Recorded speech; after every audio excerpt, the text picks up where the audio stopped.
Yashodanandana Vajana Vandana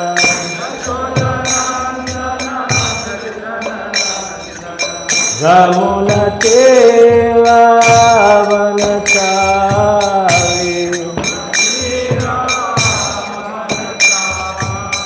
Ramuna Teva Vanachari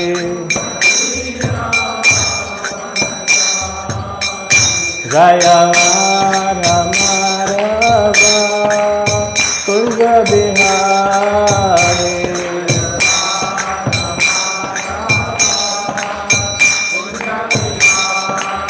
Hare Krishna Krishna Krishna Hare Hare Rama Hare Rama Rama Rama Hare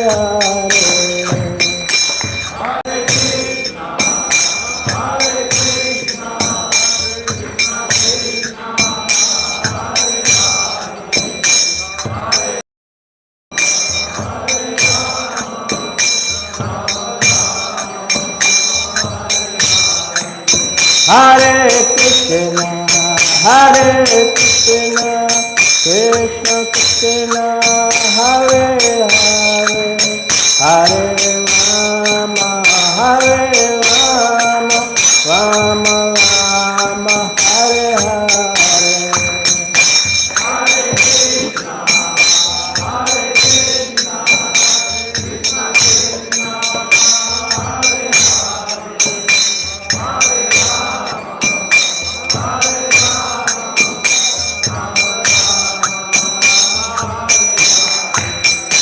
Jaya Goranita, Jaya Goranita, Goranita, Jaya Goranita,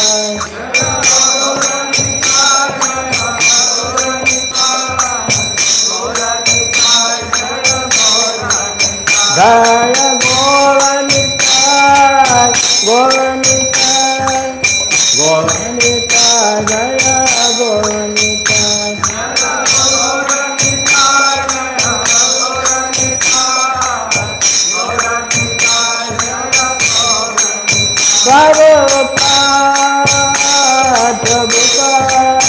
Prabhupada,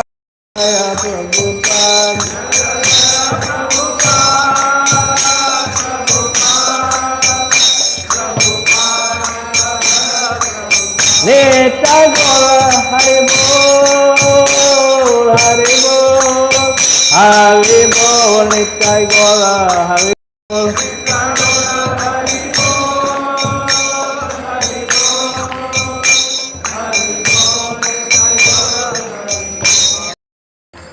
Ram Vishnupad Paramahamsa Parivajakacharya Skotara Shaka Shri Shrimadi's Divine Grace A.C. Bhaktivedanta Swami Srila Prabhupada Ki Grantaraj Srimad Bhagavad Gita Ki.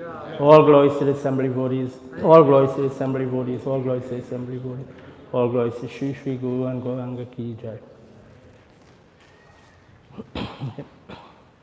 Om Namo Bhagavate Vasudevaya. Om Namo Bhagavate Vasudevaya. Om Namo Bhagavate Vasudevaya.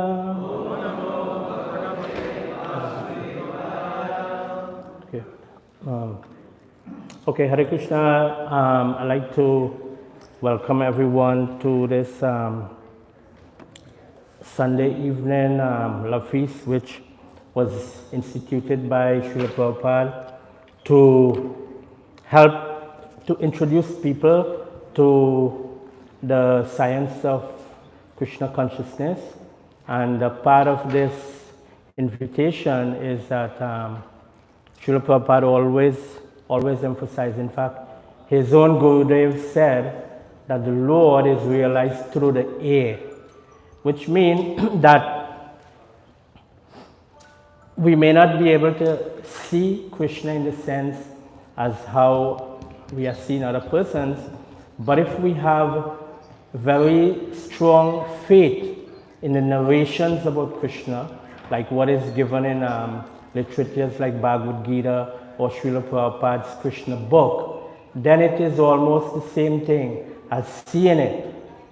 Even though we are hearing, but if that hearing is bridged by faith, it is the same thing as if we were actually seeing it. So this is why hearing is given so much importance, and it helps, in our development of Krishna consciousness.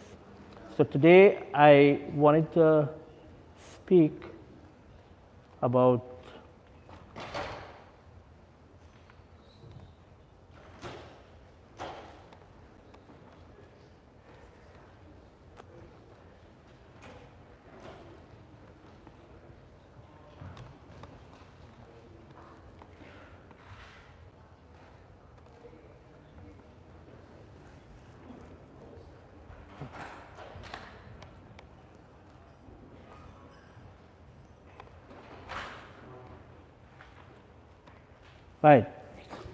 Right, so today I wanted to speak a little bit from the Bhagavad Gita, chapter 10 of the Bhagavad Gita, and the name of that chapter is Opulence of the Absolute, and it comes just after the 9th chapter. But before we would go into it, I just wanted to give a little idea of what Bhagavad Gita is really about, and out of the, right. So the last time that we spoke here, we said that all the Vedic literature, when you think about it, is a very large collection of statements about different subjects or different subject matter. And then when these many different statements have been churned and sorted, they produce what was called the Saddarshan, or the 6 different Vedic viewpoints. So among the various Vedic literatures, these literatures have been categorized in different ways. And Bhagavad Gita is a part of one work called the Mahabharata. I think everybody would be familiar with the title, and the Mahabharata itself is classified as what is called the Itihas. And there are 2 Itihas. So these Itihas, they describe the history of the genealogy of the Vedic kings coming in 2 dynasties, the Solar dynasty and the Lunar dynasty. So the Solar dynasty, or the Itihas which describes this, is the Ramayana, and it tells about the glories of Lord Ram, who appeared in the Solar dynasty during the Treta Yuga, the second of the 4 Vedic yogas. Mahabharata describe the descent of the kings in the Lunar dynasty or the Moon dynasty, and this describes the history of those kings towards the end of the Dwapara Yuga. And Krishna, he came in the line of the Lunar dynasty. So therefore, the Mahabharata is describing the history of the Vedic kings in the Lunar dynasty. The Ramayana describes the history of the Vedic king in the Solar dynasty. So there we have that distinction. And the difference between the Itihas and the Puranas is that the Puranas are more complete. They do not only speak about one king, but they speak about multiple kings. They speak about incarnations of the Lord, and they also speak about cosmology. But in the Itihas, you do not have that very wide compendium of knowledge. So even though they are both similar in the sense that they convey history of the line of the kings, the Puranas, they tend to be a little bit more complete. Okay. So this Mahabharat now, as we probably are quite a little bit familiar, it concerns a battle of who would inherit the kingdom of Hastinapur. And this battle was fought between two separate families, but they are coming within the same lineage. Now we have Maharaj Shantanu, who is a king. He's a king in the line of he's a king in the line of the Kuru dynasty, and Maharaj Shantanu, he was the grandfather of Dhritarashtra and Pandu, and their sons, because Dhritarashtra, he was appointed to be the king. When it was time to pass on the kingdom, there was a conflict about who would inherit this kingdom, and this whole thing arose, this battle between these two families called on one hand the Pandavas and the other hand the Kauravas. So Krishna is related to them in the sense that Krishna is the son of Vasudeva, and Vasudeva is the brother of Queen Kunti, and Queen Kunti, she is the mother of the Pandavas, and therefore Krishna and Arjuna are first cousins through his mother's side. This is how Krishna, he is related to the Pandavas. Now, the whole Bhagavad Gita itself is only 700 verses of the entire Mahabharata. So the entire Mahabharata, it is made up of around 100,000 verses, and the Bhagavad Gita is only 700 verses. Therefore, we could check that the Bhagavad Gita is only less than 1% or 0.7% of the entire Mahabharata, and is found in a section of the Mahabharata which has a little less than 6,000 verses, and it's called a Bhishma Parva. So inside that Bhishma Parva of 5,884 verses, you have the Mahabharata, which is the discourse between Krishna and Arjuna. So this is the whole setting of it, and it's set against a background of a very great conflict between two families who are coming in the same bloodline, the same royal bloodline, in order that they would decide who would inherit this kingdom. So this is the background against which the Bhagavad Gita is set. And in terms of Krishna's pastimes, in different places or in different pastimes, Krishna puts on or has a different character. So in the Bhagavad Gita and in the Mahabharata, Krishna's character is called Dhirodatta. And this Dhirodatta means that he is naturally very grave, gentle, forgiving, merciful, determined, humble, highly qualified, and bodily attractive. So in other words, if you were to study the Bhagavad Gita and you were to try to think about Krishna's character is summarized as being Dhirodatta. Whereas in Vrindavan, Krishna doesn't act like this. In Vrindavan, Krishna's character is called Dhiralalita. And Dhiralalita means that he's always very playful. So if you read the Vrindavan pastimes of Krishna as described in Srila Prabhupada's Krishna book, described in the Srimad Bhagavatam 10th canto, you would see that Krishna's character is very, very different from how he is in the Bhagavad Gita. He's always very playful.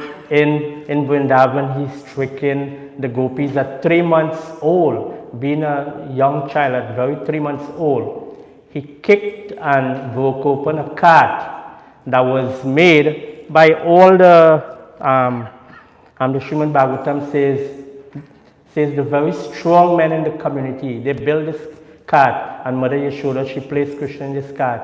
And when he was only 3 months old, he kicked the cart open, and nobody saw except the little children. And when the little children told the older gopis, they said, no, this couldn't be true. Krishna didn't do this. And therefore Mother Yashoda, she called so many different brahmanas so that they would perform some kind of auspicious sacrifices in order to ward away some kind of evil, because they think somebody else had done this. But this was actually Krishna who kicked and broke open this cart. At 1 year old, when he was 1 year old, he also was one day sitting in the lap of the mother, and all of a sudden he became so heavy that she couldn't hold him up anymore, and she just rested him on the ground. But that was Krishna's way of preparing to kill the whirlwind demon Trinavata. So he tricked his mother into putting him down on the ground, because he was a very young child at 1 year old, and he was always clinging to the mother. So in this way, in Krishna's Vrindavan pastimes, he has a very playful character, and it's very much different from what he shows in the Bhagavad Gita. Now, in chapter 9 of the Bhagavad Gita, chapter 9 is called the most confidential knowledge. In other words, in the 9th chapter of the Bhagavad Gita, Krishna told Arjuna in the opening verse that because Arjuna is never envious of him, he is now going to reveal to Arjuna this confidential knowledge. So, confidential means that Krishna is about to tell Arjuna something very personal about himself. And in the very first verse, he gives the qualification before he agrees to tell somebody that. It's just like you, if you have a good friend and you really believe that person is your good friend, they are not envious of you, then one day you might admit to them something confidential about yourself that you may not have told anybody else, because now you begin to feel that person is your friend. So Krishna is already stating from the very beginning, he tells Arjuna, because you are never envious of me, that I will reveal to you this confidential knowledge. And then he goes on to describe this throughout all of chapter 9. He tells Arjuna many different things about the process of bhakti and his own position, gradually building up to eventually reveal himself as the Supreme Personality of Godhead. Now, by the time they reach the chapter 10, Arjuna begins to become more curious, because all the time Arjuna was thinking Krishna was just his ordinary first cousin. They were playing around when they were younger, but now all of a sudden he's hearing Krishna saying these very exalted things about himself, and Arjuna himself is becoming surprised. And Krishna goes on to describe more about his nature as the Supreme Personality of Godhead. And then when Krishna reaches verse 15, Arjuna stops him and he tells him that you are given all these descriptions about yourself, that you are this, I am the, all these different manifestations that appear in the universe. And Arjuna asked him, okay, so please describe for me how you appear in this material world. In other words, what are the different ways in which I could know you in this material world? Because most of the things that Krishna was saying before sounded quite metaphysical, sounded quite mystical, things Arjuna could know. But it seems as though Arjuna had a very practical mentality, and then he tells Krishna, okay, show me or tell me how it is you appear in this material universe in all these different manifestations. And this word that describe it is called the Vibhuti Avesh. And Vibhuti Avesh means how does Krishna's power appear in a material dress? So I said, so in other words, in normal English, he's asking Krishna, how does your power show up in the material world? And then between verses 10 and verses 16, Krishna gives many, many descriptions about how he himself in the real world. And then at the end of that chapter, chapter 42, Krishna, again he surprises Arjuna and he tells him that of all these things I have told you, these are just a few of my manifestations. But he says that by one single fragment of myself that I pervade the entire universe. And then he's asking Arjuna, what is the need to have so much detailed knowledge if only by one fragment of myself that I am and sustaining this entire universe? So in other words, Krishna is gradually leading Arjuna into something bigger. He, as the Bhagavad Gita goes on, he builds this into something bigger and bigger until eventually he will reveal much more to Arjuna. But first, he starts him off with a little less. And this next verse,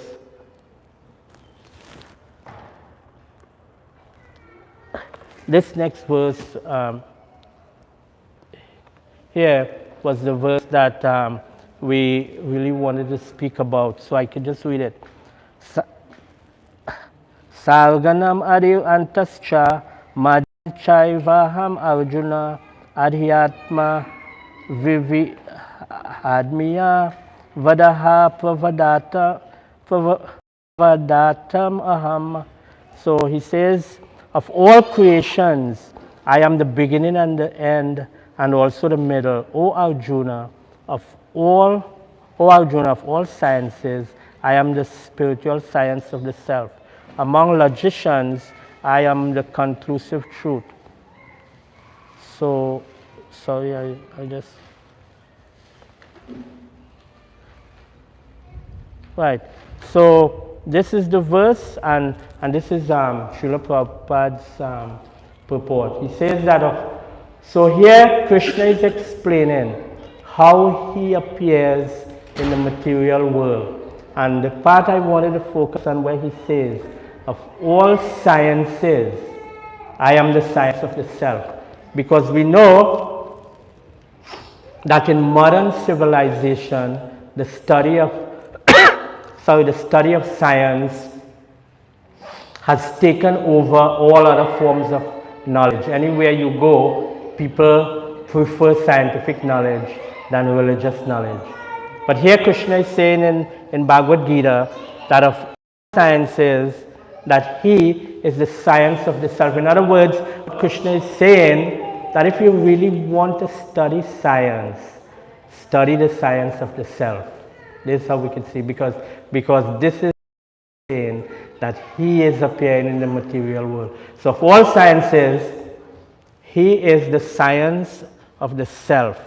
And here Krishna says that in order to study the science of the self, because he says that this self, which is located in the material body, that this self is actually perceivable by direct realization. In other words, we are sitting here in the temple room and we are looking up and we are seeing so many things.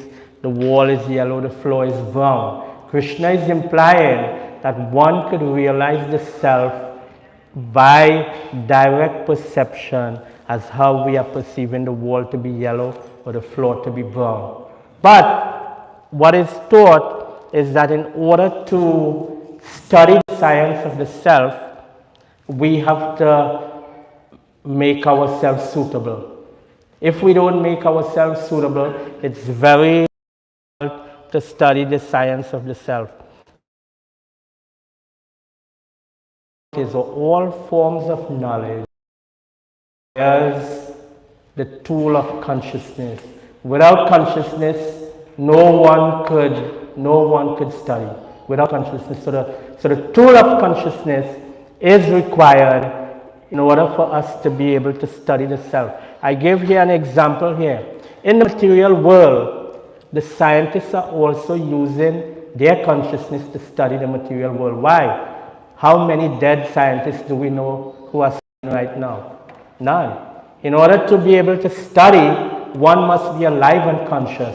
And therefore, even the scientists who may deny this, that they are also using their consciousness to be able to study. And these three, I give an example of how, in a very simple way, scientists who studies could try to extend their consciousness. So a very simple way to extend our consciousness is through using a magnifying glass. So for example, if you look at the ground, right? The normal instrument you are using is your eye. But if you want to see more detail, you could use a magnifying glass. And if you want to see more detail, they have developed even something more complex, the light microscope. And if you even want to see more detail, they have specialized, very highly specialized instrument like a PET scan, PET scanner, which could actually detect very small lesions and structures inside of the human body. So in this way, the scientists, they are able to extend their own consciousness so that they could study things closer and closer and closer. For example, I don't know if any of you all read that there was not too long ago in 2021, there was a large telescope, an infrared telescope that was launched into space. It's called the James Webb Telescope, and that telescope is taking photos of light that is coming from very, very distant galactic bodies. And then they are sending that data back to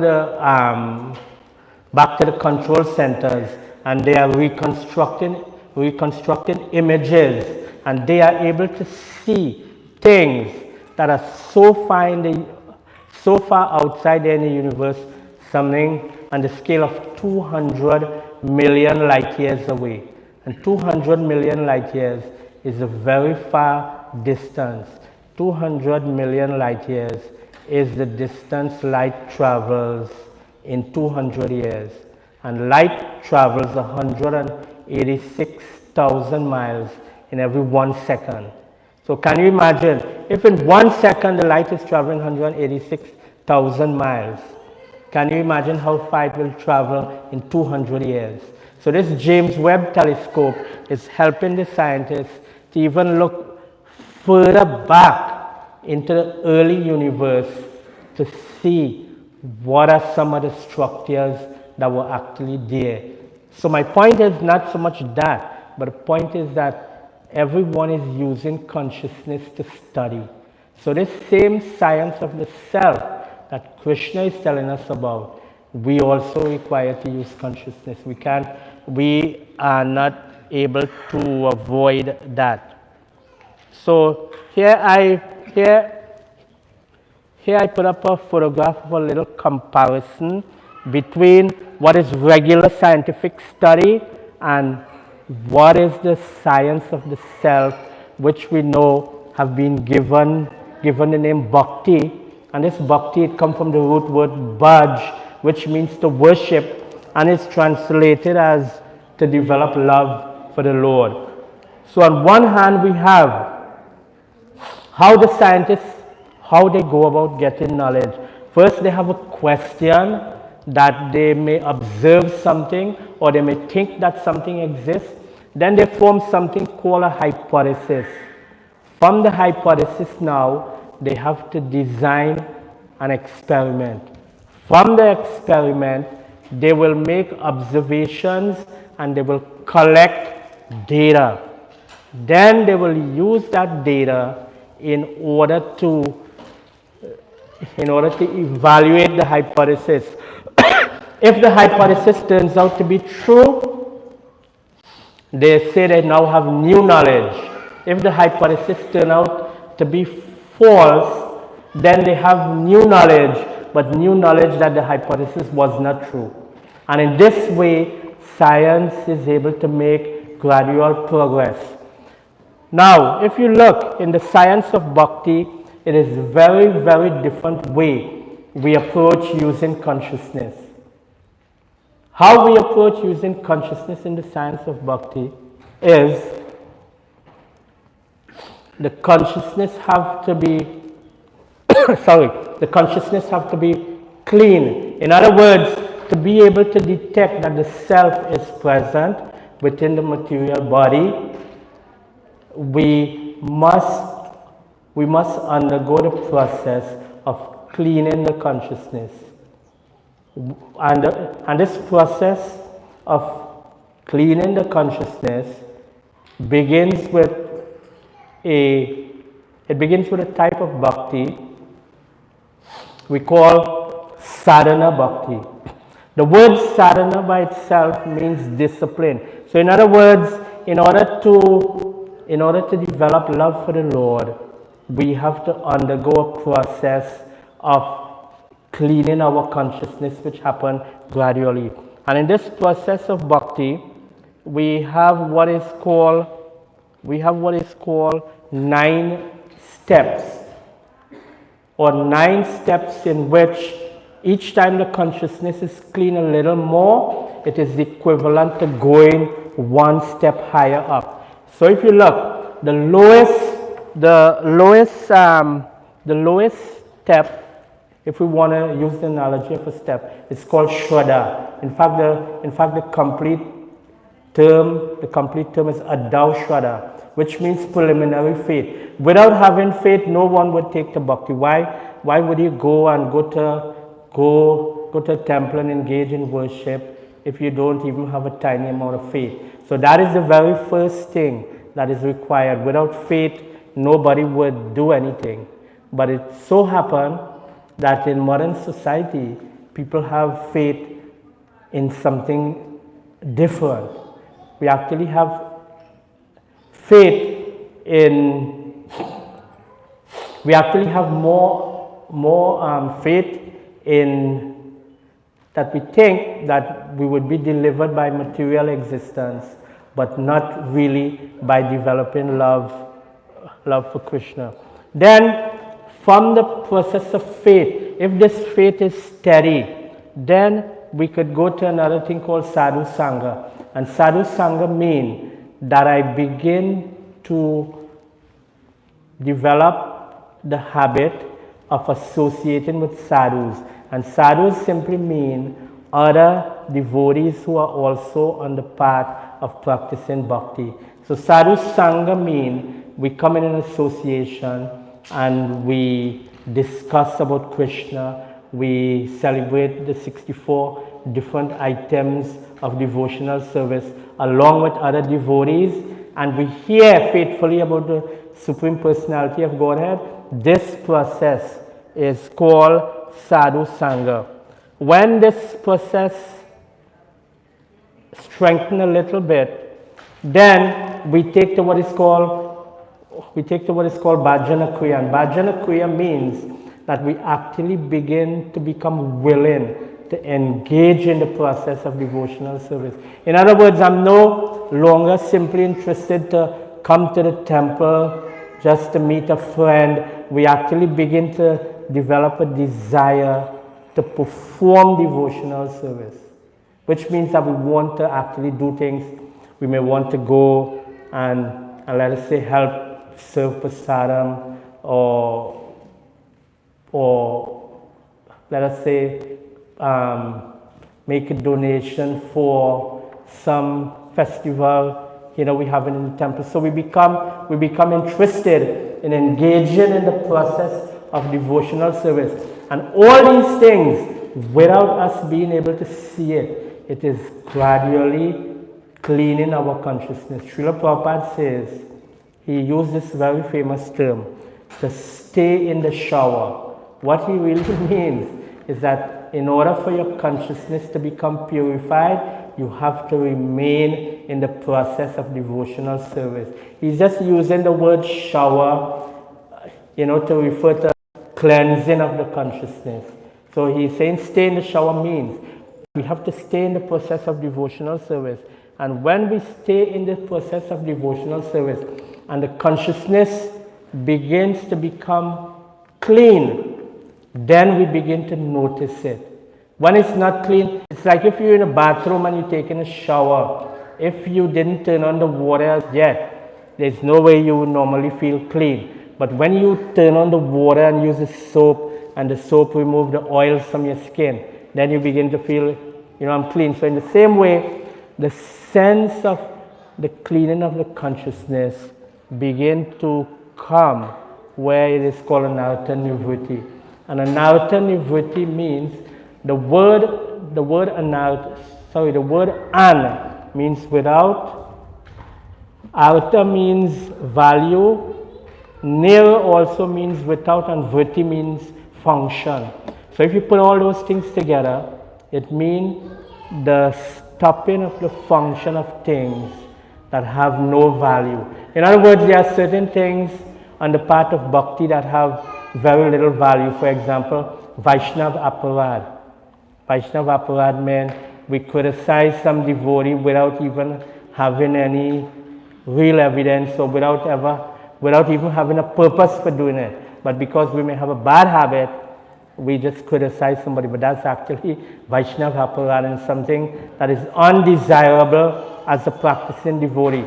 So it says that in anartha nivritti, all these unwanted things begin to disappear from the person's heart. Not just their mind, the heart, which is the very seat of their emotion. All these things begin to stop functioning. And in other words, the desire to criticize devotees, these things naturally go away because the consciousness is becoming clean and we are beginning to experience this thing called anartha nivritti. We don't have to try separately to stop criticizing others. It happens naturally as a result of the cleaning of the consciousness. And when this is mature, then we go to something called nishtha. And nishtha means, what does nishtha mean? Anybody know? Determination. Steadiness. Yeah. Steadiness. Yeah, steadiness. So it means, look and notice the difference. Look how the scientists, their consciousness is not changing at all. But on the part of bhakti, notice, our consciousness, or those who are practicing bhakti, their consciousness is becoming cleaner. Whereas in the world of material science, there is no attempt to clean the consciousness. The only thing they try to do is to extend the consciousness so that they could see more and more into the nature of matter. But nobody is personally undertaking the part of cleaning consciousness. Whereas on the part of bhakti, this is what we are doing, even if we may not be noticing it. Then, so I said that nishtha means steadiness. It means that one is very easily able to continue on the path of bhakti without becoming distracted. That every day he is able to chant his prescribed number of holy names. He is able to partake in the process of devotional service regularly without having any distraction. This is called nishta. Nishta is translated into English as steadiness. So steadiness means just like how so many things we do steady, there are many things we steadily do. When steadiness in devotional service comes, we are able to do things steadily in the same manner, even though distractions may be present. Even though distractions may be present, we are able to go on in devotional service. And then as the consciousness becomes more clean, another step is experienced is called ruchi. And ruchi means the taste. So now, not only is the devotional service steady, but there is also a very sweet taste.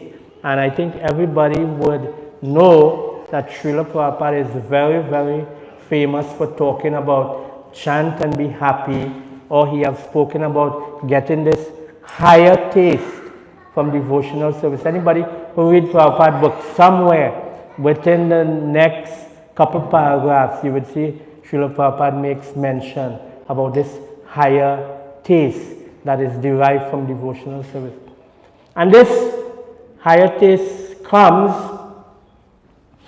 because that same self which Krishna is telling us about, that very same self, its nature is to be a servant of Krishna. It doesn't look like this to material vision. I think a few months ago, the last time when I spoke in the class, I did mention that the Padma Puran teaches that the soul, the jiva or the self, if you use the English terminology, it has 21 qualities. Just like how any object would have many different qualities. For example, if you take, let us say a box could be made out of wood, it could be made out of paper, it has a certain volume, it has a certain shape. Those are the natural qualities of the box. Same thing, because the soul or the self is something, the self also has qualities. And that quality of the self, I said, Padma Puran tells us that there are 21 different qualities of the self. And the main quality of the self, which is called the Swarup Lakshan, or the main quality of the self, is that it is a servant of Krishna. That is a Vedic axiom. It is not something that is being made up. It says, Krishnadas Kaviraj Goswami in the Chaitanya Charitamrita, he tells us in the Madhya Leela, chapter 20, verse 108, 109, he tells us, Jivera Swarup Hai Krishnera Nityadas Tatashta Krishnera Tatashta Shakti Beda Beda Prakash.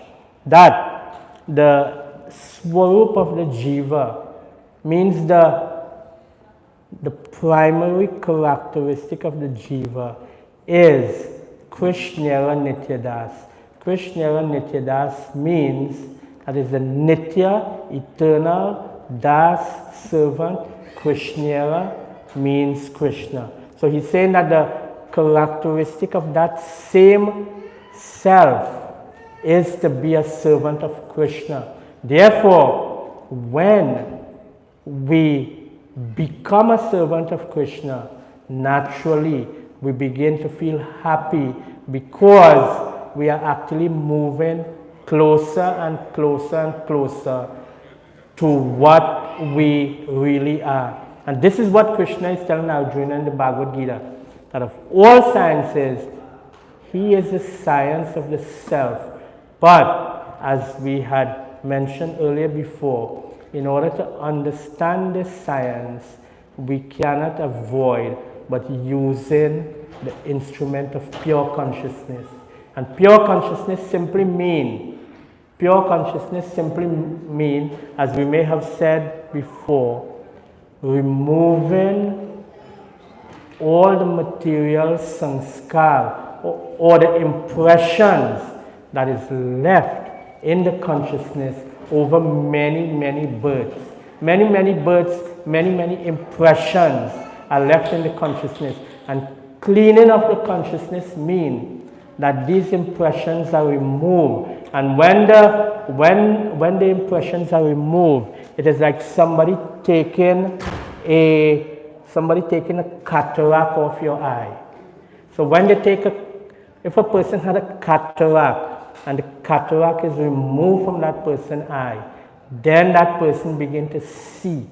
So same thing, when the material sanskar is removed from the consciousness, we begin to get a glimpse of what it is we really are. In material consciousness, we are thinking that we are just this material body.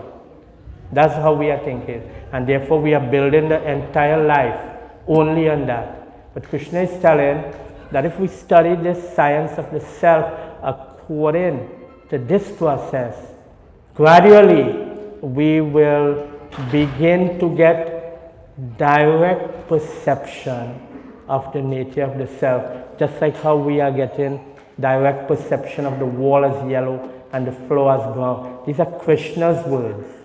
These are not mine, these are Krishna's words, and these teachings are expanded by Lord Chaitanya's followers, and then Srila Prabhupada is bringing them. And then from, and then from here, we have one other step. They say when Ruchi thickens, it turns into something called a Shakti. And a Shakti means attachment, where that we become so attached to the taste that we are always thinking, when will I have the next opportunity to do it? You know, we read about people who have become addicted to drugs. And when they get so deep into addiction, the only thing they think about is, you know what? What? You all know already. Everybody have read about that. The only thing they think about is when will they get the next hit of the drug, whatever that drug is.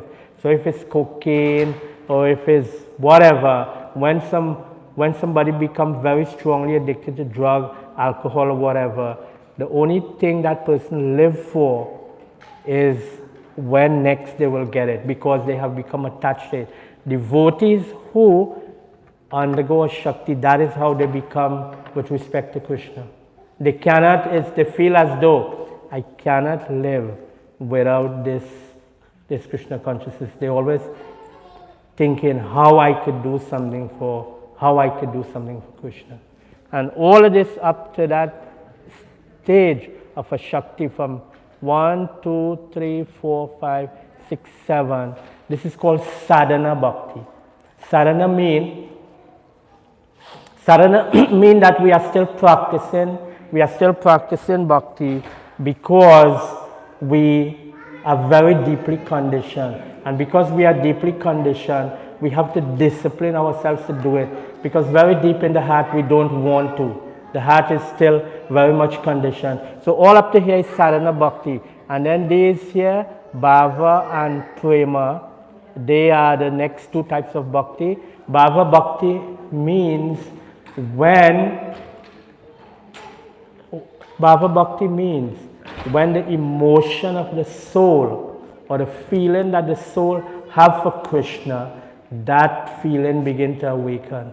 So we see in Krishna Leela, we see Mother Yashoda and all of them, they are running after Krishna. The Jivas, they also have love for Krishna on that level, but it does not awaken until that step of Bhava Bhakti. Bhava Bhakti means that love that we now acquire from Krishna is not coming from the material senses, but it's coming from the original feeling of the soul. That original feeling that the soul had for Krishna, that begins to manifest in Bhava Bhakti. And then the very final step, we hear it all the time, it's called Prema Bhakti. Prema Bhakti means that the devotee have developed full-fledged love for Krishna. And now that devotee and Krishna is now in a relationship of exchange based on that bhava he has for Krishna. And if we had more time, we could tell so many stories about devotees in the Chaitanya Leela who had love for Krishna and how Krishna would deal with them personally. We're reading not too long ago in the Chaitanya Bhagavad, there was this devotee. His name was Gauridas Pandit, and he was the first one who made the deities of Gauranitai. He was actually instructed by Gauranitai to make deities from them.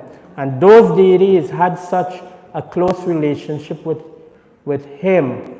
One day the deities left the temple and they ran away to attend Harinam. Can you imagine?